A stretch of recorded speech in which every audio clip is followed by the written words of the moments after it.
And we're back. We're here to discuss episode 4 of the Ahsoka series. But first, how you guys doing? Mark, how you doing today? I'm doing rather well today. Thanks, Cooper. How about Very yourself? good. I'm doing very well. I can't wait to talk about this episode. Jack, how you doing? Wonderful after an amazing episode. Well, okay, yeah, So, yeah. speaking of, how about you get us involved on what your thoughts about the show Yeah, okay, episode all was? right. Because you're the most controversial for sure. Well, I mean, controversial amongst you guys. I don't know about everyone. Anyway, I will start us off. I'm gonna say because I need to get this on the record. I liked this episode. This was a good episode, but but Oh, there's always a but. there's a reason I gave it a 7 out of 10 this week. And if you read my Instagram review, which we posted yesterday, yep, Mhm. Mm-hmm. you'll note my point about how not the show's losing identity, but how I almost feel like the rebels are becoming kind of a bit lost in the complication of the narrative. And like it's good to see this narrative come to fruition, like seeing the world between worlds today. That's really cool. Seeing Anakin, yeah, that's fine. But I almost feel like there's an over reliance on these things that Star Wars community expects rather than telling a a plot that's satisfying for all around purposes. So Mm. I don't really find that Hera and Sabina in this episode got very meaningful story progressions to their own stories. I think Sabine probably got a little bit, but definitely not Hera. I think she almost got pretty much sent to I the was, back of the line in yeah, this I, episode. I was gonna say the same thing. I was gonna say that I think Hera really had no nothing, no impact really at all in this episode. But Yeah. I feel like Sabine had a bit more to do with it than you are implying, because she had to Um, make the fateful decision to she did. And hand the orb over. look, it's in definitely in her nature to do that. I think she's not selfish in that sense, but she's been without a friend for what, 10 years or something like that. So she probably wants to see Ezra. But in terms of what else she did, besides that complication of deciding to hand over the map or not, what else did she really have going for this episode? She was just Well, fighting Shin. but then you can just say that this whole episode was just everyone fighting everyone Well, it because was. it was an episode fighting for the most like impactful thing for this whole like show, basically. You know what I mean? Like this is the make or break of who wins or like who starts this war or doesn't start it. You know what I mean? So saying that it's sidelining characters or it's not, it's losing identity is such a weak kind of excuse just to say that we need this big impactful fight like episode. If you want to say that point which you were mentioning before, say it for last week's. Last week's had nothing in relevance. You could have erased that, have them just come onto the land, and boom, this episode. That whole last thing didn't wasn't even necessary. If you're gonna say that, you might as well say it for the other one. You know what I Yeah, mean? no, I'm not saying, and Hmm. that's why I only gave. We kind of all agreed last week on that it. I mean, I think I said I quite liked it, but then after rewatching it, I kind of got back down to. I can see why others really like it. I can see why you guys don't dislike. I'm kind of in the middle. Anyway, Well, I'd like to say there, it's not that I don't like it. I liked it, enjoyed last week's episode. I just don't think that it had much influence on the story. okay, I'm gonna say yep. And the you can main enjoy problem something. with that for me is that there's only 8 episodes. Yeah. And I think that's also what you're maybe not taking into account, Cooper, in terms of we can't with the Rebels shows that we already had. If this is your season 5 or season 5, right? I'm not mistaken. Yeah, yeah. Season 5 of Rebels. The reason why it's not called Rebels is because it's not really about the others. You know what I mean? They're like almost the cameos for Ahsoka. We're following Ahsoka, right? If you want to watch the Rebels, you watch the last 4 seasons, which also had 20 plus episodes, right? When this has got 8. So you have to really highlight into hone on the real impact that Ahsoka has, and everyone else kind of is around about what Ahsoka's doing. It's like for Okay. Mm. Hera, for example, she's off doing her general flying stuff, being that kind of backup, being the link between the New Republic and what Ahsoka and them are doing. That's basically her job. Like we don't actually need to see her do much more. And I'll be kind of annoyed if they just absolutely sideline everyone else and go to Hera and be like, oh yeah, she's just doing all this political stuff, but we're not going to see anything about the new galaxy. Like, no, that would be so infuriating. You know what I mean? Yeah, okay, I do understand that. I feel that from what I'm seeing, and this is why I liked the first two episodes a lot. It's because yeah, the plot wasn't great, but it absolutely nailed the rebels characters. And I know they're not like the titular characters, and they're just kind of there as not cameos, but as kind of supporting characters. But if you're going to include these ones and you're going to continue the journey from season 4 to Ahsoka, like it's the continuation of the Rebel storyline. So, well, it is. I mean, It's more of Ahsoka's continuation, if you not think about it. really, not really, Yeah. because well, how do you Mm. reason that it is? I, Because or isn't? mm, Because I can't think of a way it is. Isn't. Mark, do you wanna say yours first? I want to well, see I what was you. just gonna say I feel like it's a bit of both because it obviously we're seeing both, but it did start with Ahsoka, and she was the one that began the whole process. It's So I mainly Ahsoka's story. If you think about it, the rebels like. So if we're gonna say about cameos and stuff, I'm okay. Just to get this clear, audience and listeners, I'm the first person, including Mark here, who rags on any Disney Star Wars, right? And so far, I have not really much to complain about, right? So when you were saying about the characters wise and identity and all this, I think this is the most well written show we've gotten since like obviously Andor is the most well written because it's the mm, most grounded and everything. But in terms of like actual, force wielding, more what's it called? Spacey kind of elements rather than like a grounded spy thriller story. This has been the best one yet because it focuses on who Ahsoka is, the issues of the people that she's that what happens around her, such as Sabine and stuff. All these characters are side characters, and I know you like to say that it's also the Rebels continuation, but the reason why they didn't start with how Rebels ended is because it's not a Rebels continuation. It's Ahsoka from this time period. So, and they already said that you don't really need to know stuff about Rebels. Obviously, you need to know about who these characters are. You might be a bit confused, but in the end, it's about Ahsoka and what she does from the start of the show to the end of the show. Okay, you make a good point. You make a You good gotta look point. at it more holistically. Yeah. I thought in terms of the story that they were telling, it's pretty much a continuation of the overall plot line from Rebels, because it was literally Thrawn and Ezra disappeared, and then I know Ahsoka's the one trying to find out how to get to them. Hmm. But I just thought because the plot line was established in Rebels and now it's being reintroduced, that's the continuation. That's the Yeah. bridge yeah, there. and So that's that's why all I I was thinking. said I think it's both because Hmm. it's obviously a continuation of the Rebel story.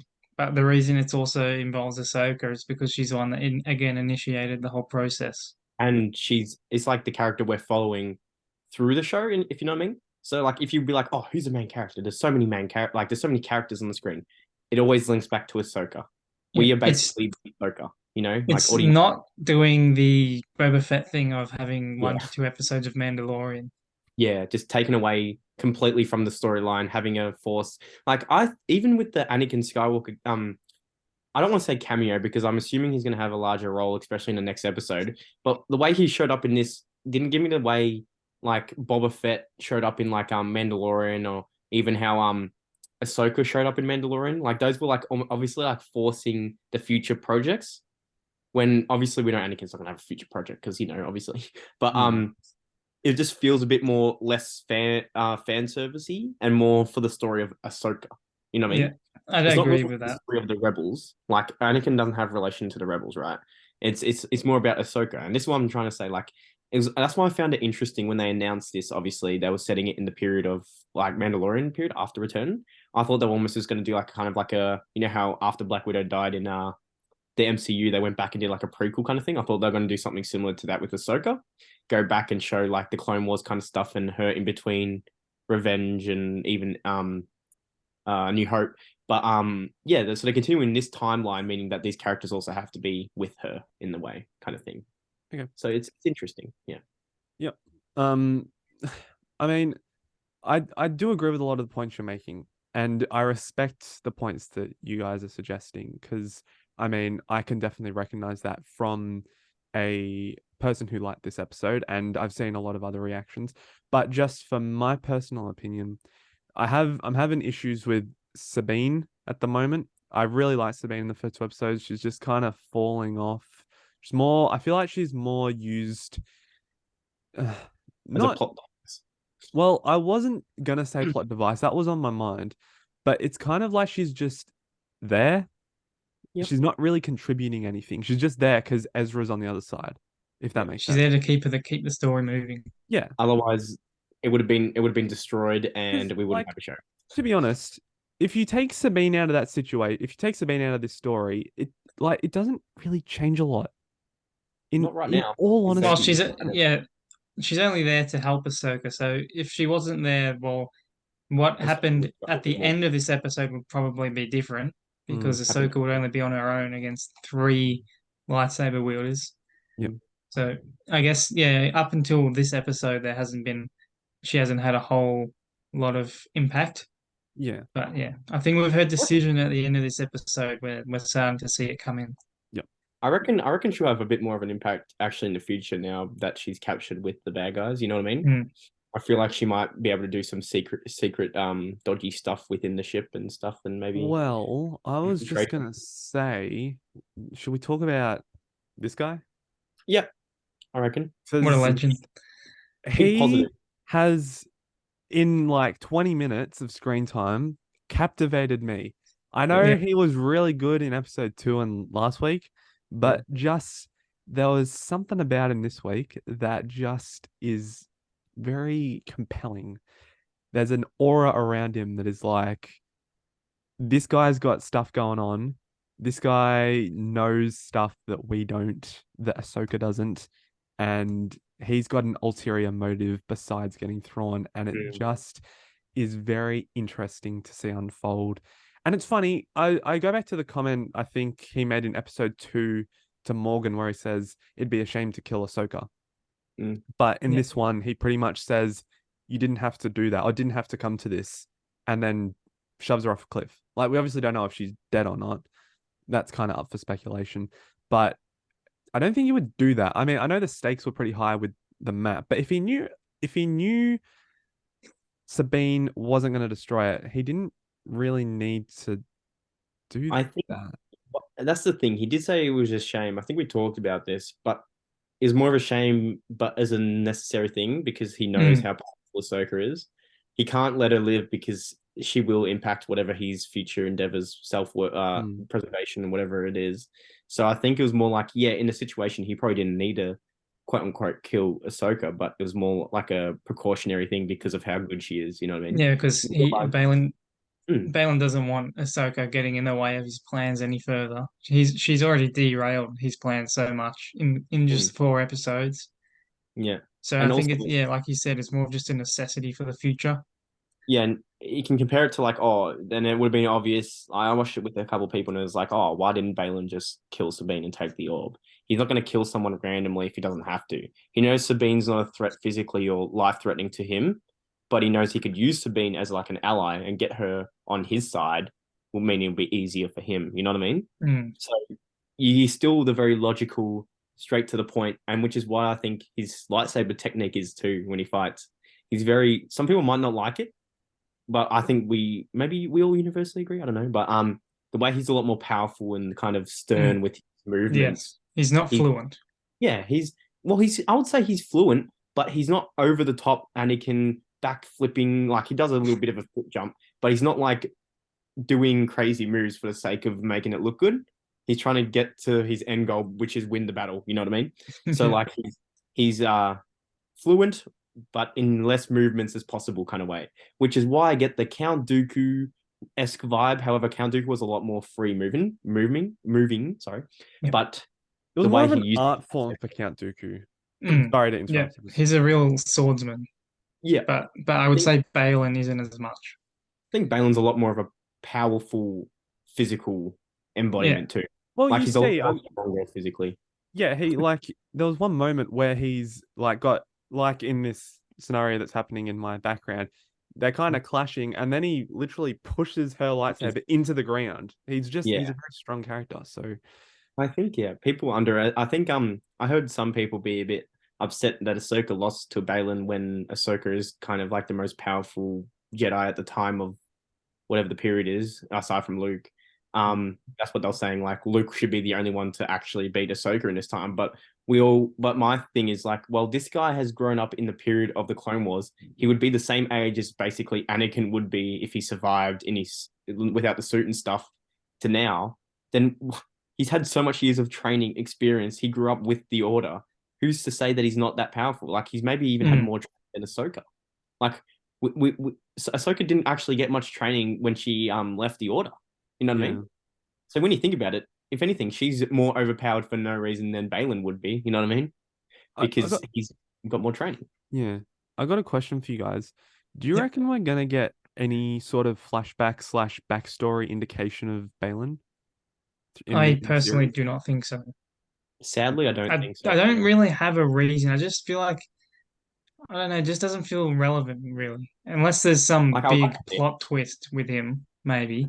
But if he just stays as he is, as basically the enforcer of Morgan, then I don't see it happening. Yeah, but I kind of honestly at this point in time, guys, wouldn't we all love like a Balin and Shin story on how like what happened before this? Because wow, I love them. But you know, obviously, circumstances. Rest in peace. We can't get that, and I think that's one of the biggest shames too, because of how well received and everyone loves him already, and it's like he suits the Star Wars franchise, and it's a shame. Yeah. I've spoken a bit about my thing or my opinions. So, Mark, do you want to give a little chat about what you thought about it? Sure. I don't have a whole heap, so I'll just say a few points maybe, and if you guys want to add on to it, you can. But my rating for the episode was 9 out of 10, if for anyone who saw the Instagram post.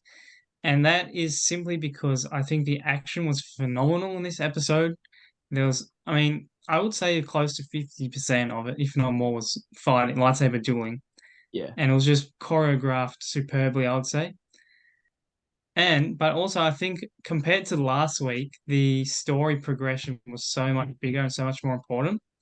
And that is why I think this episode was just drastically outperformed last week. But again, not to say that last week's was bad.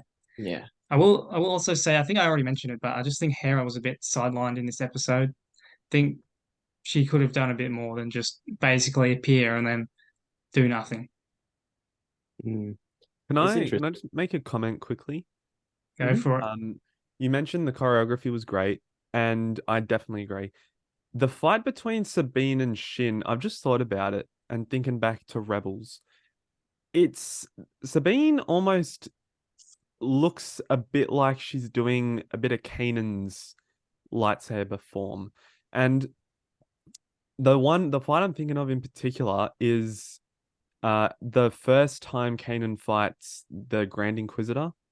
And there's one moment in particular that it's very quick sort of movements, and then they seem to hold their clashes quite long, and not that they talk over it, but just I remember from that first time they held their lightsabers together quite a lot, and they do that in this fight when they're not just swinging it around like a baseball bat. Yeah, I just thought I'd mention that. I'm glad there hasn't been baseball bats so far. Yeah, that's true. I mean, I'm still ashamed about the dismemberment aspect, though, Mark. Wouldn't you reckon when she Ahsoka sliced through Meryl, it would have gone straight through instead of? That's actually, I was going to get to that because I actually forgot to mention about the fight with Marek, because I'm not going to lie, actually, I'll answer your question first about the dismemberment. I think the reveal that he was whatever he was, it makes sense that they didn't have dismemberment. But that's what I was going to say. I was quite surprised that he was this magical entity or something configured. I don't know whether it was with the Night Sister magic or something like that. Do you reckon it was a Night Brother who was like Savage? He's not obviously as much of a tank. That's an interesting. Yeah, I didn't actually think of that. That's quite possible. The guy who got magical powers onto him, and he's just basically. But then once again, guys, this is what I was saying. Well, and obviously the logical response to this would be, oh, there's not many Night Brothers or Sisters left, so you can't just make more of them. But like, why couldn't everyone do that? Then back in like the Clone Wars and stuff, if they could do that, they'll merge magic with like Jedi powers and stuff. That's crazy. Like it just doesn't make sense that it hasn't happened before. Like, but I don't know. Yeah, that's right. I do agree. That's actually interesting. I didn't think it could have been a Dathomir in. So, but I was going to say I was quite surprised that that's all it turned out to be, because obviously there's so much talk online, especially about who it could be, and so many theories. I think it was. So I think it was a bit of a letdown. I mean letdown by the hype that the community created, if that makes sense. We I think he always did do that that. deliberately. I feel like Yeah, they Dave. always do that. It wasn't anything to do with the show. I'm not saying the show was a letdown. Yeah, yeah. It's more of that we all got a bit excited and hyped up for thought about it a bit too much. I think Dave knew that though. He definitely did it deliberately. Naming him so close to Starkiller is such a tease.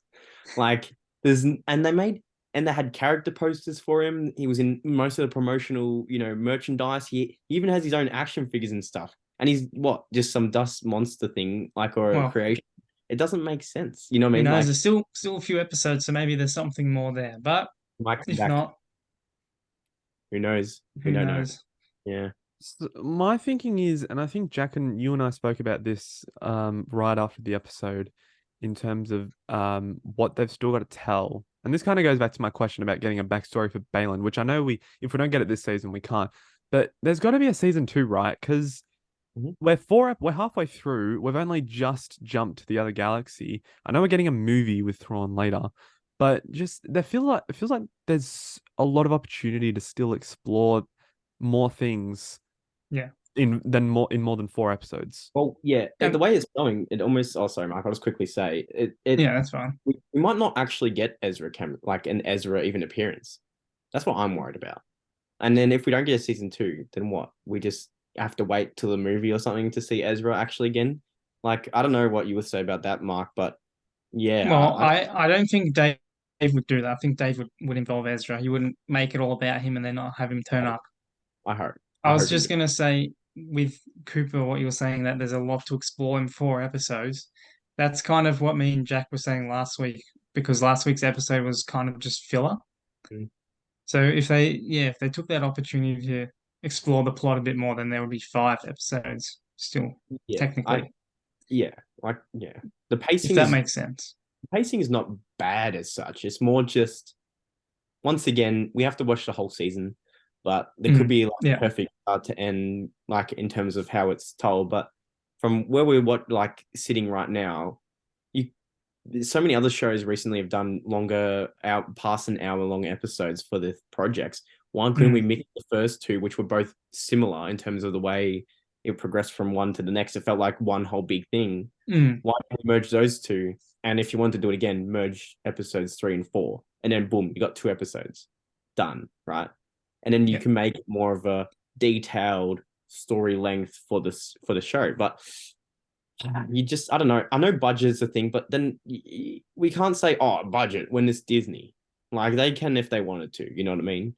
But Hmm. I don't know if they were willing to risk that. I don't know. It's Mm. interesting. It is interesting. Mm. Speaking of interesting, what about this guy, Mr. Skywalker? Yeah, let's talk. Let's talk What about did you guys think? it. I was very excited to see him, and honestly, I wasn't expecting it. Nor was I expecting the world between worlds until Mm, obviously we saw it. yeah. So I'm hoping, and I'm pretty sure this is the case that Anakin is going to be more involved in the season. So I'm hoping in that respect because then it'll make me happy that it's not just a cameo like Cooper's been saying a bit, Yeah. kind of like how Qui-Gon appeared in the end of Kenobi. Yeah. I agree So in that's completely. what I mean by yeah. If he, I'm sure there's still 4 episodes, so he's gonna have to come up again. Mm, So yeah, I'm glad in that respect. yeah. I I think yeah. No, you go, Jack. Go. Oh, Oh, mine was just like my I've had a lot of theories about this appearing at the end. I've told Cooper a couple. I've discussed it before the podcast with the guys here. But I definitely think my overarching final opinion about theory about why Anakin's there, how did Ahsoka get there, what type of version of Anakin it is. I think it's post Return of the Jedi, so good Anakin in Mm, terms of that perspective. But I think he's also a Force ghost. However, the reason why he's not in a ghost like form is because he's in the world between worlds, yeah, which is basically like the place of death. So you can kind of like I think of it like Ready Player One, where you can choose your avatar kind of thing. So I think he's picked his his version of Anakin, which was Revenge of the Sith, obviously type. You don't want to be a Padawan, so he wouldn't go with episode 2.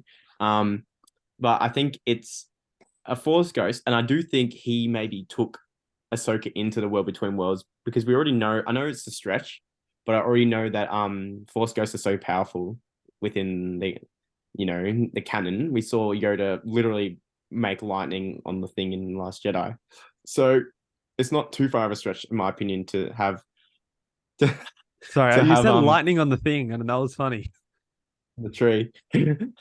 um, and I don't think it's too much of a stretch to have Anakin kind of pull Ahsoka into the World Between Worlds, because it's my theory that her fate is already kind of decided, kind of like Iron Man was with Doctor Strange. I mean, with Endgame, like he has one kind of possible outcome, and I think that's what it's almost going to be like, since Ahsoka was also pulled away from Darth when they were fighting. So I feel like it's almost like a thing where it's like it keeps happening to her. She doesn't know why, but then when the time comes, she understands that this was her purpose, kind of thing. Yeah. You know what I mean? So I think it's not an evil Anakin like I thought it was at first when I told Cooper, because of the hilt, but I think that's just the lighting of his cloak and the darkness of the thing. It looked a lot like, but then I was like, how cool would it be to have like a Darth Vader alternate reality who never got burnt and beat Anakin? It'd be crazy. So Crazy. You mean beat Obi-Wan is what you mean? Everyone. I mean, yeah. So that was my thing. And it would be cool, but that's not really how the World Between World works. Yeah. it's not. It's time. not. Me and It's not a Cooper spoke about multiverse. this It's earlier. not a Yeah, multiverse.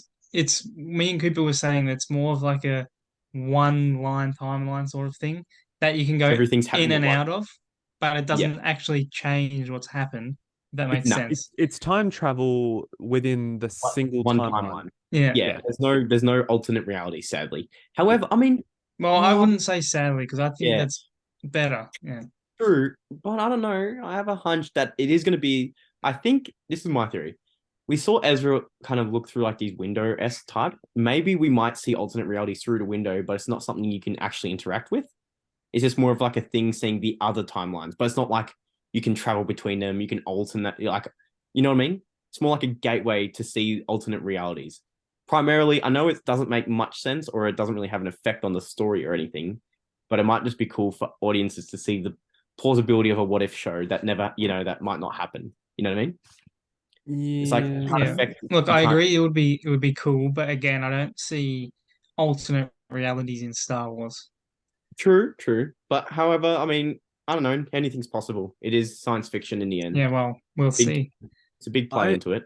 I would be quite disappointed if they went down that route. And even if they made, I would as well. I know, like the Imperial March came in at the end of this episode. I think that's probably more alluding to the fact people are thinking it's because it's evil Anakin. It's not. I think it's more alluding to the fact that probably the last time they saw each other was when Vader tried to kill her. Yeah. So there's I probably still some bad blood. I honestly didn't even notice that there was the Imperial The March. I was captions very slow. the captions help emphasize it by saying Imperial March plays.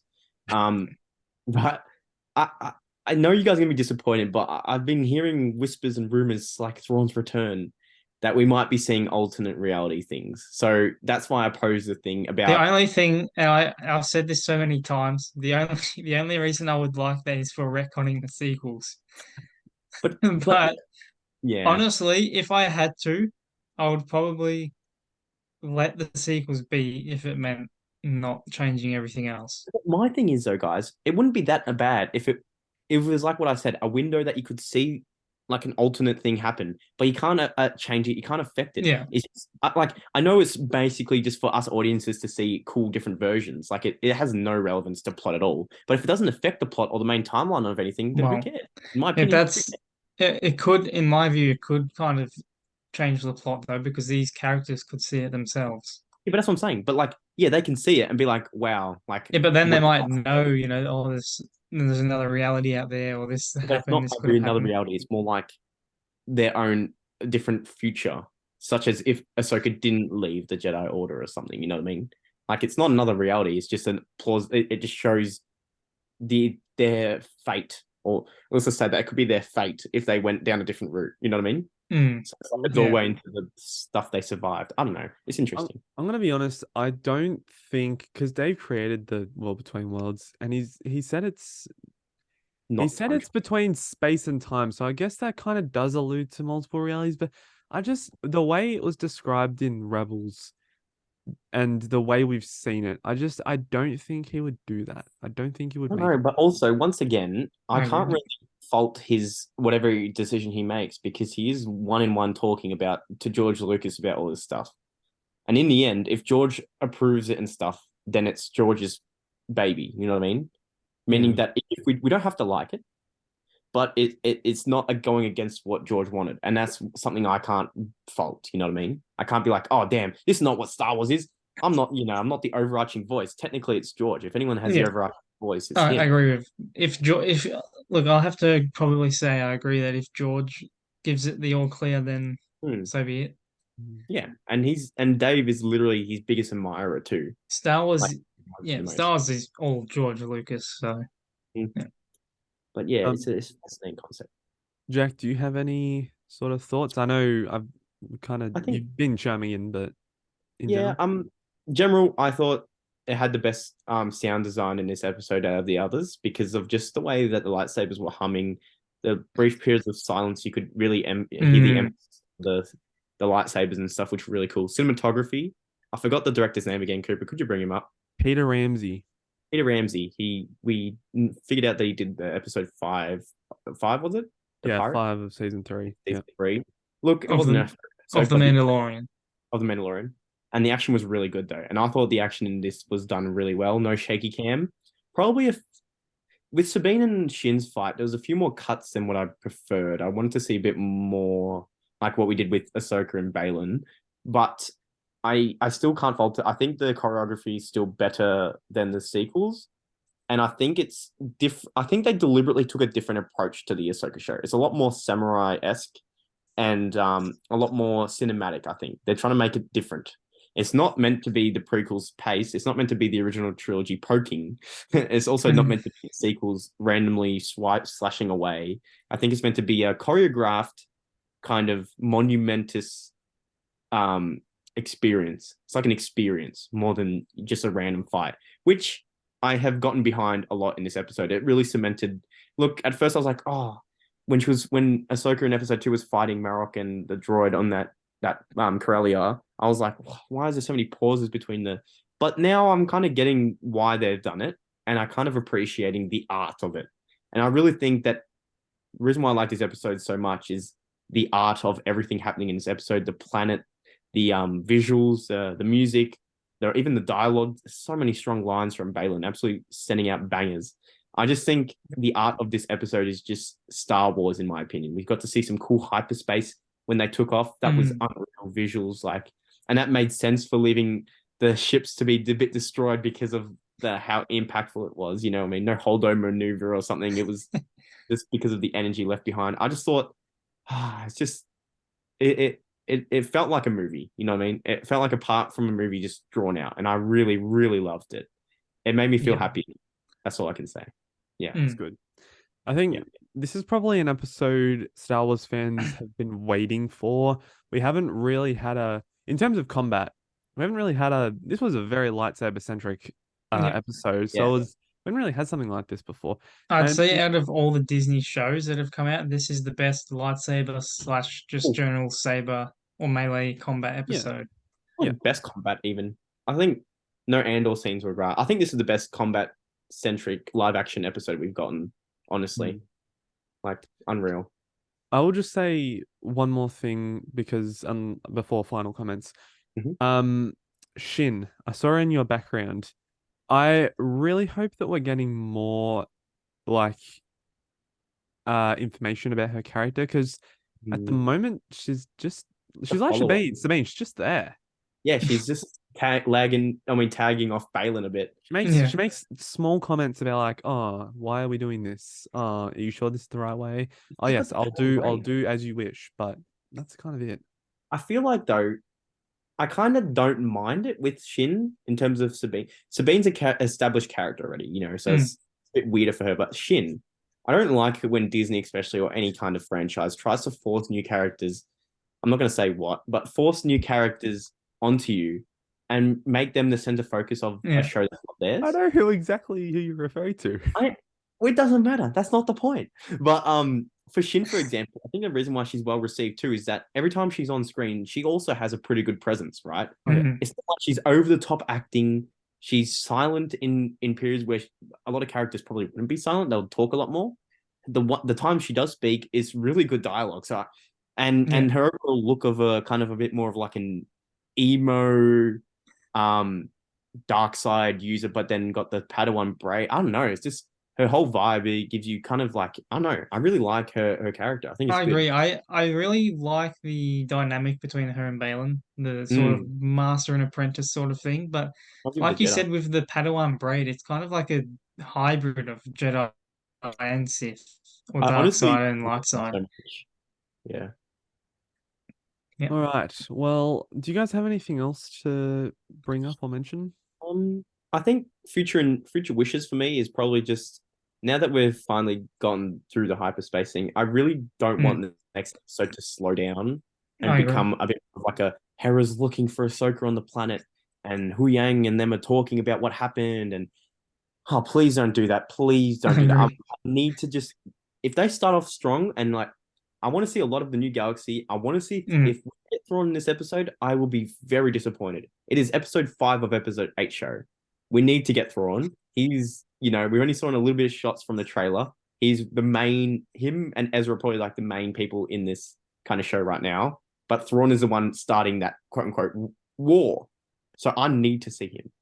yep. It's My necessary. Mine are very similar.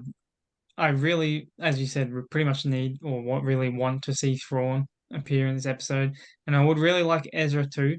But with Ezra, I don't really mind if in the next episode it's only a small appearance. Yeah. But for Thrawn, I must say I probably prefer a bit of a longer appearance, and you know Yeah. we might follow him for a bit of the episode. Yeah. And then Yeah. obviously the other part, which I'm sure we will see, is what will happen with Anakin, Ahsoka, and the World Between Worlds. I hope it's just focused on those two things. But then I know Yeah, people are like, oh, but what about Hera and Hu Yang and all them? But we can get back to them episode after leaving yeah, on the cliffhanger with them going to the new galaxy and Anakin and Ahsoka in the World Between Worlds. You have to have it focused just on those two things. Uh, Like, yeah, so yeah, I think they probably will, but I wouldn't be surprised if there's a Hera Huyang kind of reporting back to the New Republic. But I don't think it'll be overpowering. If it's going to be like a 50-minute episode, it might take like 7 minutes of that I know. time. I'd be Yeah, happy if it was that. Yeah, yeah. I'm just kind of getting sick of just randomly seeing the New Republic just be there. Have Hera report something back. There's a bit of discussion. You know what I mean? Like, just I'm sorry, but get the New Republic out. We've seen enough of them. It looks cool. I love seeing the old ships like it was in Return of the Jedi, but we know they're useless. Get them away. Just keep it to Hera and the crew now at this point. You know what I mean? yep. No Oh, more reporting back. Should he broke the rules? I wonder if Hera might almost go on a side quest to go collect the rest of the Ghost crew. Maybe. That's why we That'd be see cool. Zed maybe and Catalyst Alice. and yeah. That'd be Who cool. knows? Very interesting. Interesting. I think from now on, we are almost left completely in the dark because last week had a lot of the trailer footage aside Yeah, we from Yeah, haven't seen anything besides Thrawn in the ship. Thrawn. We haven't seen anything else Yep. that's coming. So So it's real blinded now. Yep. yep. And I think that's good. Yeah, I think that's good. that's the Very way we good. want it. Yeah. All right. Well, I think we're pretty much done. Make sure to go follow us on Instagram, TikTok, Facebook. Keep up to date with our YouTube posts. We'll keep doing some polls, weekly polls. We finished the poster tournament. Congratulations to A New Hope. The original poster won. It was a close battle with the Clone Wars, but yeah, people like the original one. I honestly thought the Clone Wars would win. Yeah. It was looking like it. Yeah. Yeah. But we'll definitely do more tournament stuff like that in the future. I think it's good. We got Cool. good participation with that. Mm. Thanks to Ben and Nikita, our patrons, for supporting us as always. If you want to go support us, link is via Instagram bio. And yeah, we'll keep uploading weekly for Ahsoka. We've got 4 more weeks left, and yeah, then we're got the books open for what we can do. Mhm. Yeah, it'll be good. But for now, thanks for tuning in, and we will catch you next week. Thank you. Bye bye. Guys. Bye. Bye.